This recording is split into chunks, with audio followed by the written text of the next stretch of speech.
Hello, my name is Dr. Scott Young, and today we're going to talk about the seventh of our series, Truth and Lies and What We Believe, the Problem of Evil. Coming right up.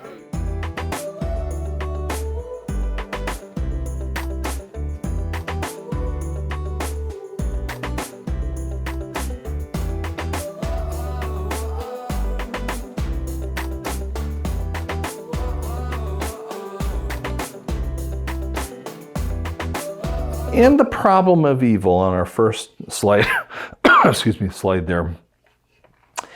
It's a big issue. It's why people leave the church. It's why people are disillusioned.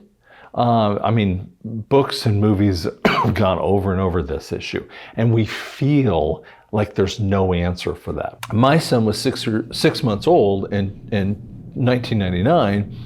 My best friend, Eric and Beth Ann, but Eric, I'd known Eric all my, since junior high or something like that. And his daughter, Maria, died of SIDS. And it was devastating to everyone around. 10, 12 years later, their second daughter was in the bottom of a pool for 10 minutes. And people look at that stuff and they go, what do we do with this? And yet they believe that God is good. How do you resolve that? How do you reconcile? When you're an accountant, you look at things and you say, and I was just talking to my accountant just a little bit ago here, and when she's looking at things, she's like, we're reconciling what was happening on a journal entry for the rent that I had overpaid one month, and so I had to get it right in line. The next month a little bit lower, and then we had to get back onto the right process. Well, she's reconciling it, making sure the numbers match. And yet when people look at the world, they don't feel that it matches. Okay? And I know that's the struggle for you. So I want you to think about this as we go along here. And I just want you to, pause some of your questions, okay? I know there's internal questions that you have. Pause the questions and take a little bit of time to think about it, because I'm happy to answer it on the bottom, but I'm telling you, I can't answer everything that happens. Okay, how do I deal with what happened to Maria? Why is it? And a lot of it is the world. We'll talk a little bit as we go along on that one. So on our second slide right here, we have a circular kind of thing. So morals are God's code as a basis for man's interpretation of wrongs. So we have, when you talk about a moral, it's a God code, okay? Like murdering. Now, here's the funny thing that happens is there are movies that portray this kind of thing, and they see thou shalt not kill, and it moves into, to ideas of, well, that means no killing. Well, obviously the Bible has killing, and then we don't reconcile those two together. What the Bible is actually saying is that you should not murder, okay? Which is a premeditated, based upon an envy kind of response, okay? Whatever the level of envy or hatred of that. And that's those man wrongdoings kind of thing. The next one is evil, and evil is a profound immorality or a malevolent wickedness. We're actually seeing evil today, and we're understanding, even before I wrote this, a couple of years ago. I've taught this class 4 or 5 times through. And I don't know if I understood what we're seeing in 2021, this level of evil that happens by the elites in media and TV movie, personalities and government officials all the way through. There's a level of evil that we haven't understood. Those elites are doing things that are disgusting to the people. And when you find out about it, if you're watching this video after what we call the red pill, you're going to see some things that are going to be crazy to you. That's evil. Okay, it's a little different than morality with that too. And ethics are man's codes for wrongdoings that we might do. I want to tell you a little story. So in our field of audiology, the state of Oklahoma decided that, the audiologists every couple of years have to have a couple hours of ethics. Swear to you, it gets me a little rankled, because I'm going, what are you, and I swear to you, this is exactly what I did. I walk into this huge room. It was in Oklahoma City because there was the only place to do it. You had to go to Oklahoma City to get the ethic code. They had to tell you first whether the class would be approved, which means going through all the information. Well, before you schedule to go do a class, you don't know everything that they're going to say. I mean, you're trusting a little bit on it's an ethics conversation, but it had to be pre-approved. It was crazy. So they were trying to focus it that you have to do the ethics with them, right? So I go down there, I'm a little irritated, I have to waste a day and go down and talk about ethics or listen to ethics by people. And they mess up morality and ethics. And I was basically saying, and I kind of said this, spouted it off, like, how are you going to teach me ethics if I don't have ethics within me? Lawyers talk about ethics, physicians talk about ethics, audiologists talk about ethics, a bunch of other people that talk about ethics. But what does it mean?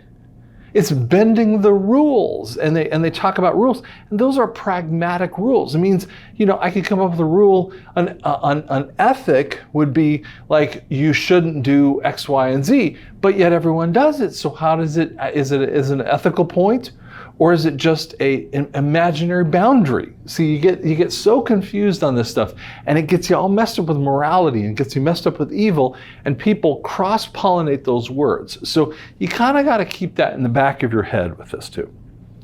Okay, our next slide. Okay, evolutionary ethics applied to evil. And I just kind of want to read this out here so you can kind of see the if-then statements, okay? So, if a God, I'm going to make this a little easier for me, if a God who exists is all-powerful and is all-knowing in ability. Okay, so here's what happens. So you got a God who is powerful and knowing. Okay, so he's got all of that ability to do that. It's a bad pen.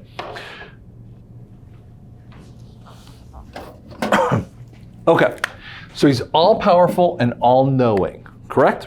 Okay, then God, the next point is that he would stop evil. Okay, you go, if he has the ability to see it and, do something about it, he's got to stop it. So therefore, here's what happens. It's because he knows the path of those evil, and now evil would prevent it. Therefore, God has the power to prevent evil. Okay, so you're going, okay. So again, if he's all powerful, he has the ability to do it. So this is able to do it. Then, basically it's saying that it's the responsibility of God. Therefore, God has the power to prevent it, right? So he has the ability to do it. This is power or prevention, okay? So, if there is a God, then it goes this way. God, then evil doesn't exist. Sorry, I put it this way. This is what it's saying. If you have a God, then evil doesn't exist. Okay? But since we know that, but here's the next part. Evil does exist. The only way to resolve this from a logic standpoint is that God doesn't exist. This is the commonality that a lot of people get to. They hear about all-powerful God, all-knowing God. He has the ability to stop the evil. So they say, well, if there is a God, the evil would not exist. But since there is evil, we believe that there is no God. And by the way, this is so common, again, that Christians have gone to atheism. And some Christians have gone to a really crazy sets of teaching that I call them goat teachings. These are mocking false teachers, okay? And 2 Peter 3:4 talks about that. And Jude 18 and 19, verse 18 and 19, there's only one chapter in there, that talk about the same kind of thing. And it's basically saying this false teacher nature. And yet false teachers, will give you messed up kind of viewpoints because this is how they believe, okay? So when we talk about evolutionary ethics, this is a perfectly logical statement, but it doesn't make sense. Let's show you a little bit more about that. So an all-knowing God, and there is evil, they go into this point here, he really doesn't care. So there's no caring in God.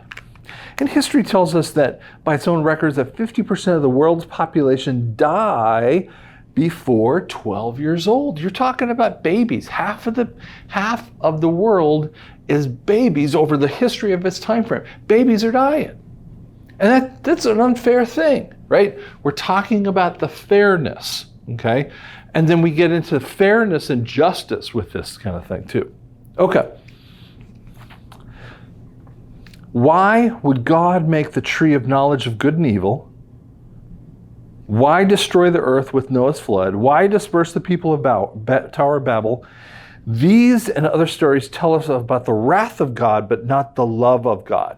Okay, so here let's deal with the first one because we really got to hit this one just a little. Because I got into this one when we were in the end time class, and I dropped a bomb, and it was a bunch of pretty smart theologians with this too. Okay, I want you to kind of see this. In the Garden of Eden, there were two trees. Tree number one, and I can't draw to save my life, so you're going to realize how much I could save my life. So we have this tree that comes up, and it's got two branches, okay? One is of good, and one is of evil. So it's the tree of knowledge of good and evil. Second tree that is in the garden, right, is the tree of life. Okay? That'll make more sense here in just a second. The thing that's fascinating when you realize this is the struggle over here into this area. Now, if we're just thinking about, this is a tree of knowledge of good and evil. It's not good or evil. You see, I want you to think about, let's skip that one too. Sorry, finding all my error ones. I want you to realize that stories are written and they have conflict. Okay? So stories have conflict, and the conflict that is the most, interesting kind of story is, frankly, good versus evil. Okay? And there's all kinds of ways to story. I mean, we can get into story writing. It's something I know quite a bit about, but we're just going to deal with the good versus evil. Okay? Darth Vader, Luke Skywalker. He kind of gets the kind of thing. He's got the satanic figure. And then it gets back to this God versus Satan kind of thing, right? Here's the problem when we get God versus Satan. We think that those are equating forces, okay?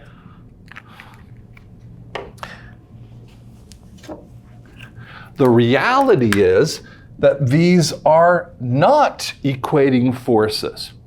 Here's why I say this. In the end of the tribulation, at the very last moment, when Jesus has stepped onto the planet, he says an interesting thing. He says to Gabriel, he says to Michael, I said that wrong. He says to Michael, take the Antichrist, the false prophet, Satan, and the first beast and second beast. We're talking about groups of people. So the first beast and the second beast, and shove them all into the abyss. And you go, wait a second. Michael, who is underneath God, underneath Jesus, Jesus, God, Holy Spirit, they're all God, right? He gets a created being, the toughest dude, to actually take out all of these personalities. When the false prophet, the Antichrist, the first beast, the second beast come on the planet, they're tougher than everyone on this earth. There's no one that can beat them. And then when Satan shows up in the middle part of the tribulation, when he's kicked out of heaven and he comes into the Antichrist, now we have just every wild card that can ever happen, and no one in history can take care of them. And yet, the only one that can is Michael, the archangel. God doesn't even have to do anything about it. He's going, Michael, go do my job. Go do the job. I don't need to do it. You need to do it. And so we misunderstand if we think God has an equation to Satan. Mormonism teaches this, that Jesus and Lucifer are brothers of one another from God Elohim, so they come from the same source. It's such a messed up viewpoint. Now, I know I kind of went off on a topic here, but when we talk about good versus evil, they're not equating points. But let's say this just a little differently, because what this is the knowledge of good versus evil. Now, if we just think about for a second, what in the world is the knowledge of evil? Detectives, police officers, they study evil. They're trying to go catch the person evil. There's a siren just going by. I don't know if it's a police siren or not, but it's pretty interesting. There's just one going by here a second ago. And that's the study of evil. Now, we also know that criminals are doing the evil as well, right? Now, we all know that this is a bad thing. Got it? Does that make sense? You're cool with that. But here's what the Bible says, and we're going to show you this one, that this is also bad as well. You're going, it can't be bad, it can't be bad. We'll show you how, okay? So what's fascinating is that once Adam and Eve ate of this tree, they had to be kicked out of the garden, because if they ate of this tree, they would live forever in their sin. In the Garden of Eden, living forever in your sinful nature actually would make the garden hell. And you're going, what? And they would just live forever in their sin. I know that's a little bit funny, but the reason why God made the tree of knowledge of good and evil is that he wanted you to understand that both of them are bad. God gets it. And you're going to be, if you are like me when I first learned this topic, it literally, I was like this.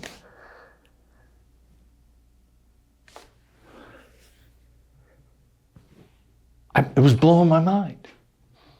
And so you might want to pause just right there and think about that a little bit. It's okay. It's okay. Why does God destroy Noah's flood? There was obviously evil on the planet. Why does he do it then? Why does he disperse the Tower of Babel kind of thing?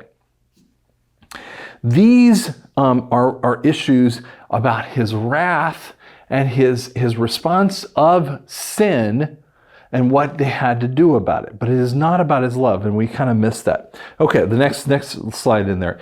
Evil, when we consider them as freedoms. I want you to kind of catch this here as we go along here. Okay, so let's look at what these things are really trying to say to you. Natural freedom is a person's desire to do what she or he wants to do, okay? So a natural freedom it's a basic point of choosing. This is like, does God care if you buy a blue car? See, I bought a whole bunch of red cars in the past, okay? And then I just recently purchasing a new car, and I'm, getting it in blue. And I kept looking back and forth. I was like, do I really like that? And I know it sounds funny, because I asked God for about everything. And I swear to you, this is exactly what happened. I was like, red, red, red, red, blue, blue, blue, blue. He's like, Scott, I don't care. He knows what I want. He just says, man, on that one, I don't care. You pick anything you want to, just your freedom with that too. That's just the kind of thing that we're talking about. So it's like who should you marry, okay? Now, God's got a plan for you if you want to talk about that.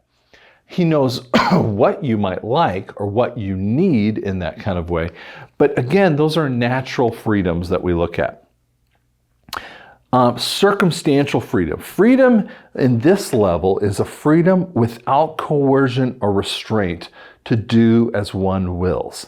But it changes depending upon what she feels is right within their own freedoms. Okay, so circumstantial freedom is a little bit different. This is mostly in what we might consider what circumstances are changes. Okay, so when we have circumstances, there are changes, and we would say that you have the freedom to go in a slightly different direction. Now, it sounds a little bit similar here in the red kind of thing, but they're not exactly the same. Because a circumstantial freedom is a freedom that you would say, based upon X piece of knowledge. So, you come along and you say, I would always do Y in this situation. Okay? But if I knew, this new piece of information, I might choose X. Okay? So normally you would go with Y, but if I had a piece of information that changed it, I would probably go into the X situation. Okay? Now, here's another one. Acquired freedom.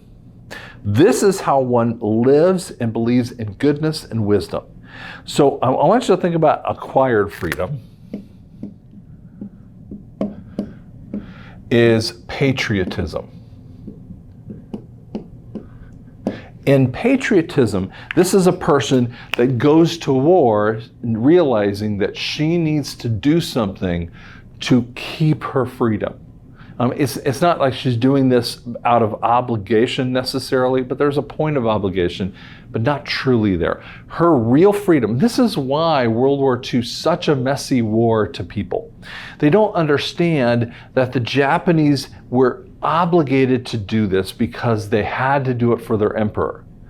The Nazis in Germany were pushing people, and they had, in D-Day, in June 6, 1944, they put a lot of Polish troops on the borders of, right on the Normandy beaches. And they were there, they had to shoot, and they were, trying to save their life. But frankly, they were going to shoot as hard as the Americans driving up there. And one of the reasons why America won, not just because there were such a huge group of people that were coming over in waves that the Germans could stop, is really because they also had an acquired freedom. They had patriotism.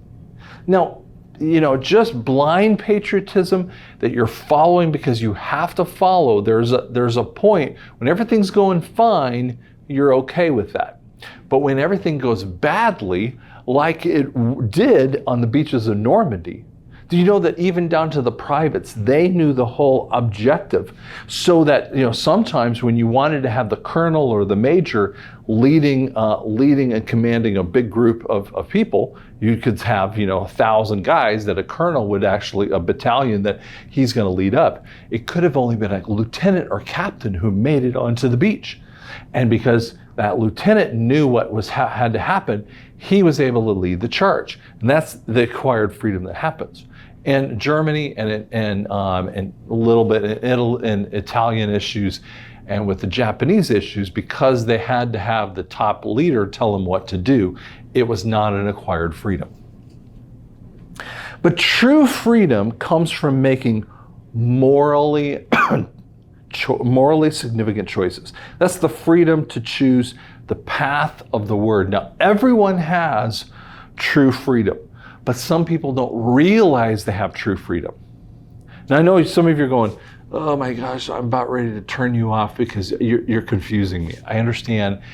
This is something I want you to marinate on, okay? Because I just want you to put that in the background. But evil is inside of all of those areas, and we have choices that we can kind of make with that. Okay, pure natural evil. So this is the occurrence, and I know we sort of talked about this, but we're going to hit it a little bit harder. So natural evil is the occurrences of things. So when we think of natural evil, that is like, more specifically, we're going to talk about this a little bit deeper here.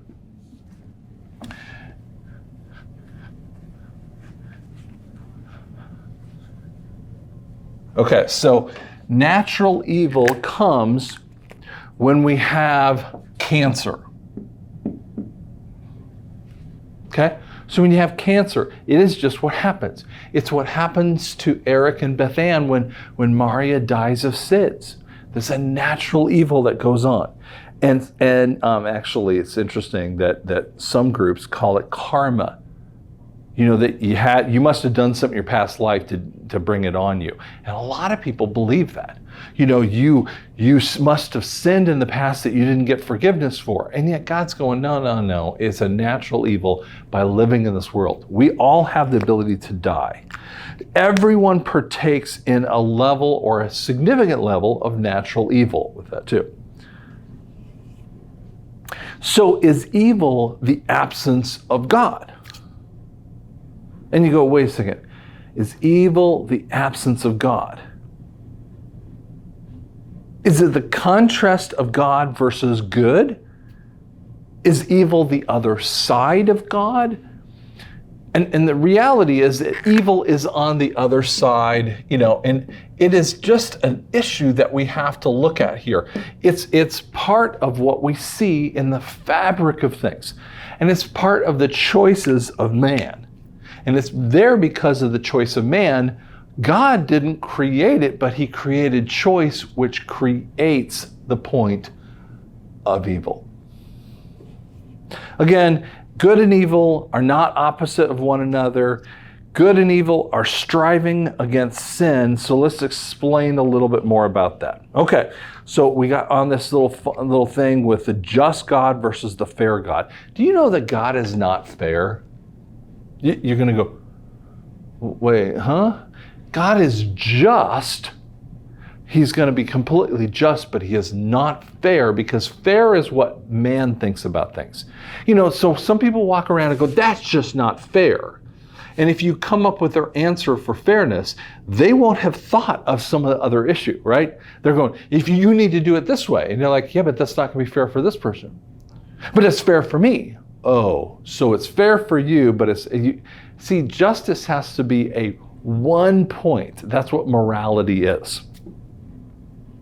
So is God fully fair to all the people in all situations? Of course he's not, okay? Everyone would be rich.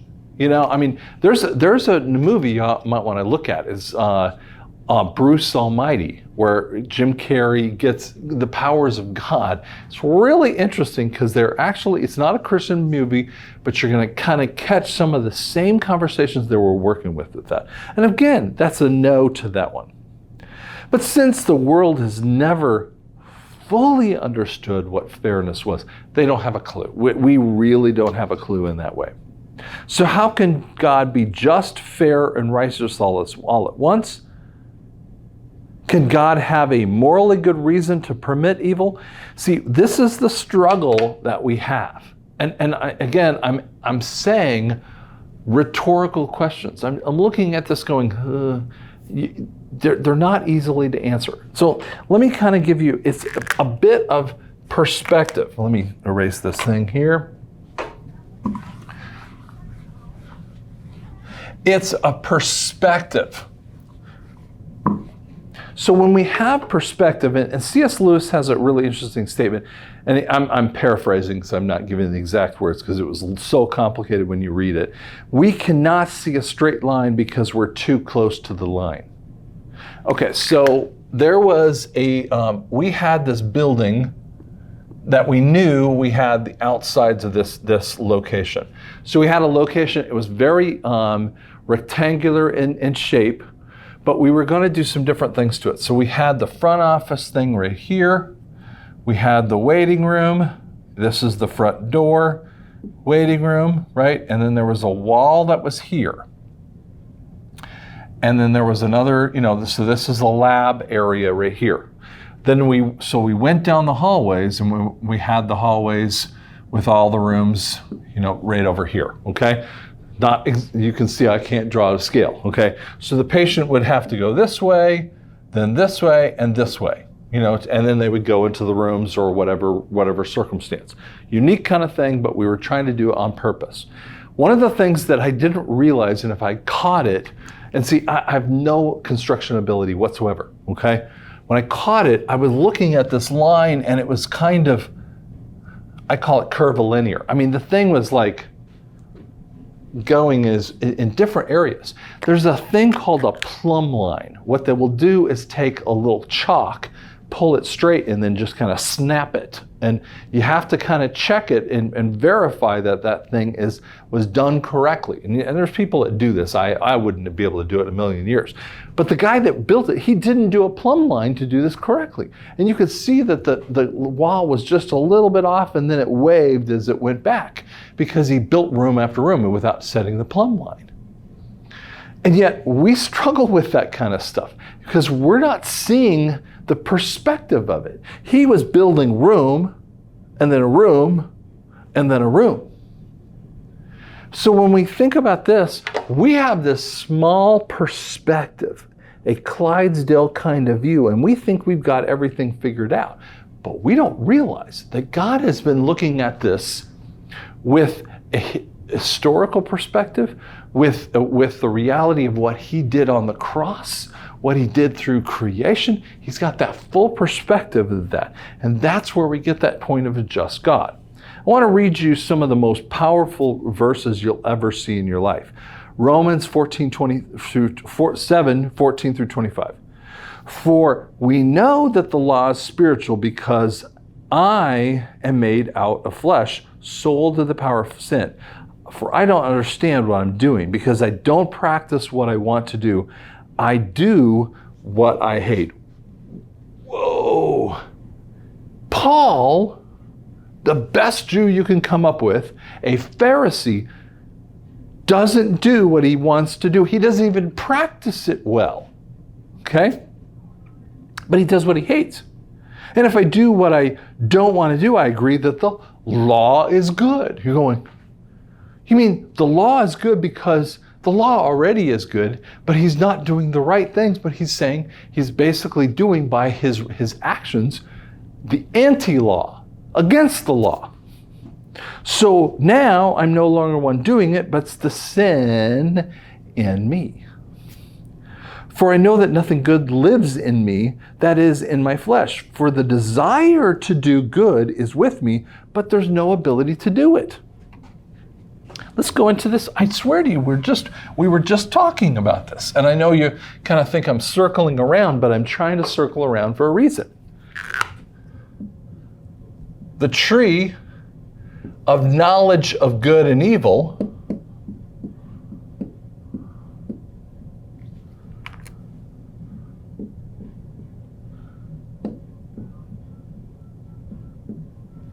when Paul talks about this thing, he's freaking you out.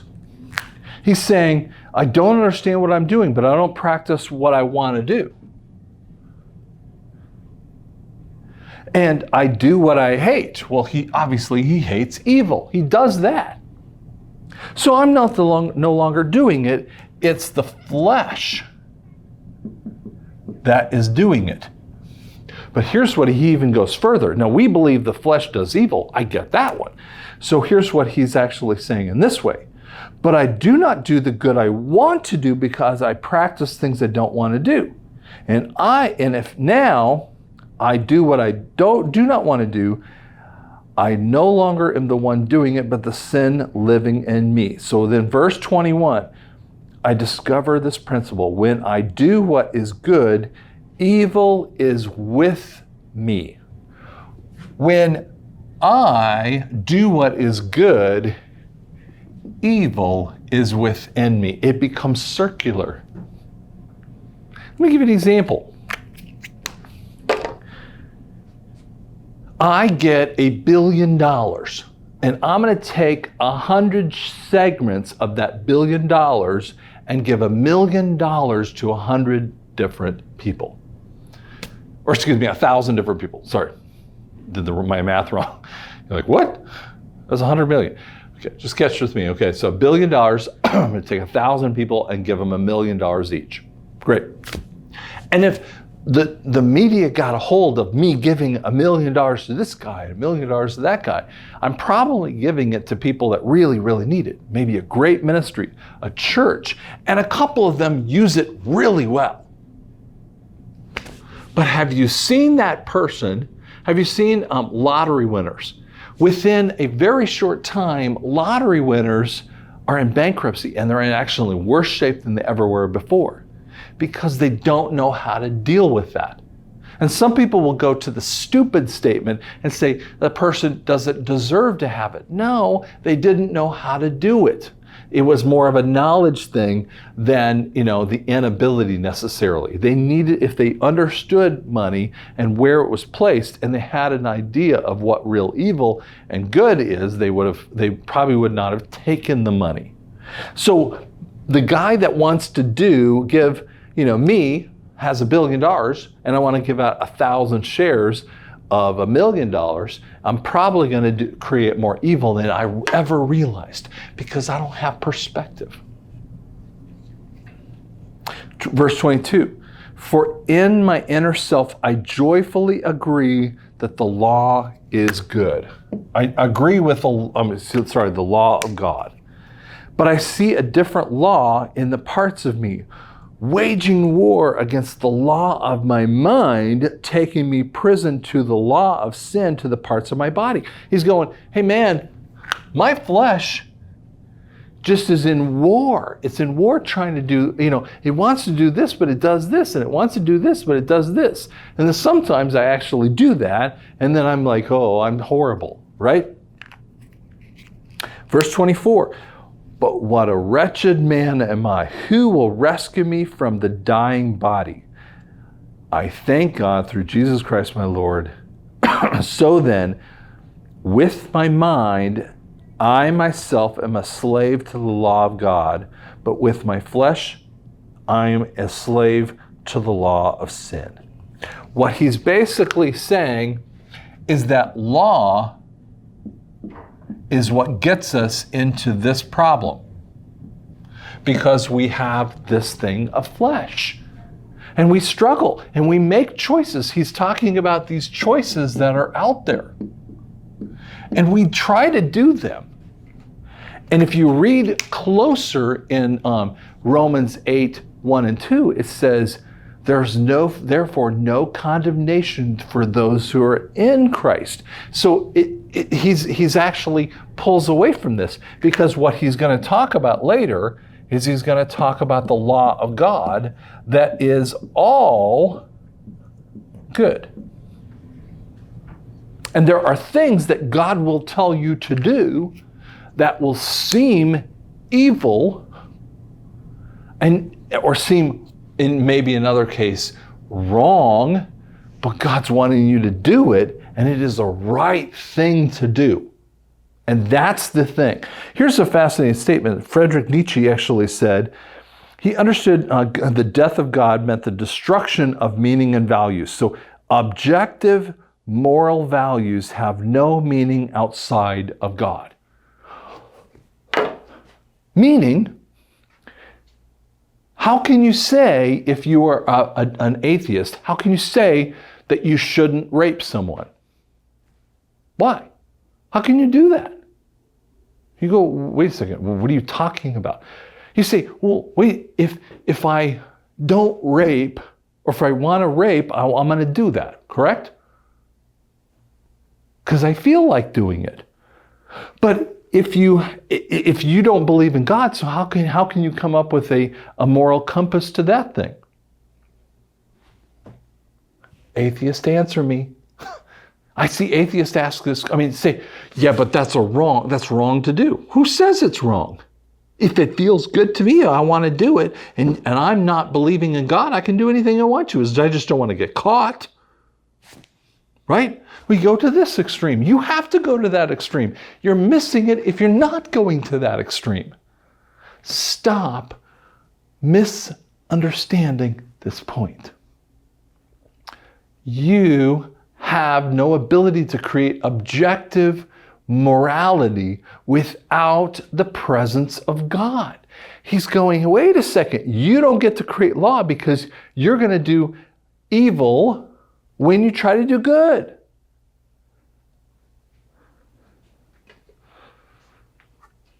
This one here, there's no absolute wrong or right. And when we get to that thing, when we get to this atheist viewpoint, we get into death camps. This one actually is from Auschwitz. You're like, whoa, the world was freaking out when they saw this one.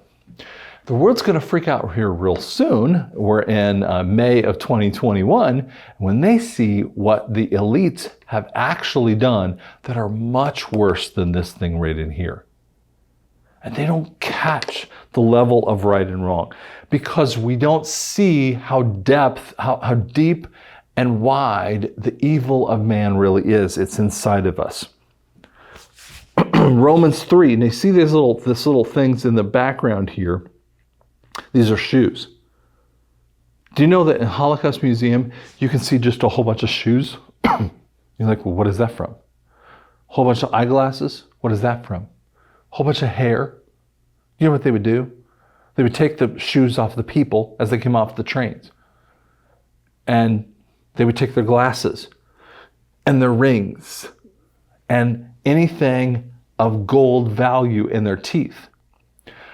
And they would, take all of that stuff and shave their hair and use the hair for pillows. Romans 3:8. Let us do evil so that good may come of it. This is a false teaching, obviously. This is the conversation that Romans 3 just does a gorgeous way of doing this. Because here's what we don't understand. There is a law of the Spirit of God that is so beyond us. And you're going, how do I know what to do? You're not explaining to me. You tell me that if I want to do good, I'm doing evil. Yes. So how do you do it? There's another way of stating it. It says, the ends justify the means. Or government talk, evil being done, it's to the people to bring about a greater good. We see this all the time. And I'm like, wait a second, how do you get that? It's because they don't have an objective understanding of God. When we stop relying upon ourselves and have someone else has a better idea. So some other people go, okay, I don't know what to do, but I'm going to hope that you do. And so they go to a higher authority than themselves. That's where we get media and TV and all these other things. And they become influencers to tell us what to do. And then we get all these crazy things that we're doing, and we didn't even think about why we're doing that. Man doesn't have the answers, but you have to trust in the one that actually does. Now, the problem point that happens in evil is that no matter what you do, you are doing bad.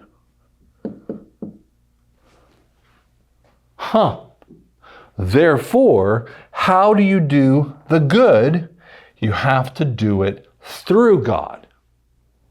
Because everything else is either a natural evil, a freedom, all these kinds of things that are out there. And that's the struggle. Now you go, okay, I listened to your whole presentation. I'm more confused than when I started. You're right. Here's what I want you to catch.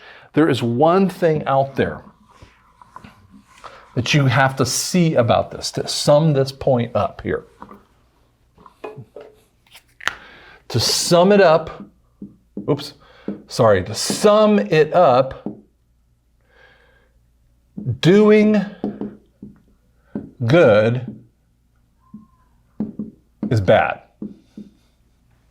Sorry. You have no ability to do it.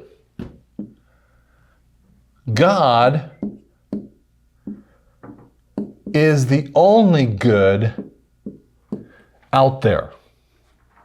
So therefore, you have to finish with this idea that I do what God says. And you go, how can you say that to me? I don't know what God says to do. Guess what you do? It's inside the Bible. If you want to know what God says, I mean, you're going, okay, I want to go to this meeting because I love John Maxwell, let's just say, a speaker. Great. So you got a speaker, John Maxwell. You really love his stuff. Great. So what do? Well, you go read his books and you go listen to what he's talking about, whether this is speeches, YouTube or whatever. You go to a conference and you know what he's talking about, right? Well, guess what? The only one that has the ability to do good is God. And when you do it, it will sound completely outside of logic trails. He will tell you to do things you're going, it just doesn't make any sense. And yet if you do it, you'll find, wait a second, that's the right path. Because what we're really talking about is what is the right path. What is that right path? God. Do you catch it? So as you see this as we're going along here, I know that isn't an easy one, and no one can explain this perfectly. I tried to explain it in a little bit easier way of doing it, but you know what? There's no easy way to share this one, because here's the key. Do what God says. That will put you on the right path. So thank you so much for listening. You can leave some comments down below. I'm sure it'll make you struggle, but you can also watch the next one coming up here in a little bit. Thank you so much.